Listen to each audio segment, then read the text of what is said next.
Hi Leute, ich bin so der Simon, ein bisschen Abwechslungsführung. Ich brauche heute ein neuer kleiner Finisher mit der Holo Body Hold Position und den Sit-Ups für 20 Sekunden. Das holt eure Sixpack raus für den Sommer. Top-Übung für Athleten, um Körperspannung aufzubauen. Könnt ihr überall machen und jetzt mal ein bisschen Abwechslung, macht auf jeden Fall Spaß. Geht relativ schnell, 20 Sekunden. Die Holo Body Hold Position bedeutet Beine ausstrecken, Arme am Körper ran, den Oberkörper leicht hochkommt, sodass wir die dauerhafte Bauchspannung haben. Diese Position 20 Sekunden halten. Danach die Beine anwinkeln und 20 Sit-Ups so schnell wie möglich. 20 Sekunden Sit-Ups, sorry. So schnell wie möglich, so viele Reps wie möglich. Okay, ready, go. Schön die Spannung halten, Kopf gerade lassen. Wichtig ist 20 Sekunden durchhalten, spannt alles an. Davon machen wir dann 3 Runden, zwischendrin 30 Sekunden Pause. Atmen nicht vergessen, Spannung beibehalten. Arme gestreckt, Beine gestreckt und Rücken gerade.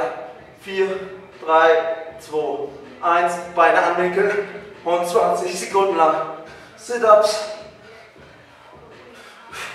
Beine werden nicht untergeklemmt, sondern Beine sind freiliegend.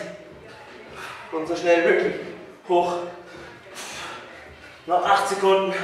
6, 5, 4, 2, 1. Okay. Kurz Pause, durchatmen. Dann noch 2 Runden übrig. Viel Spaß.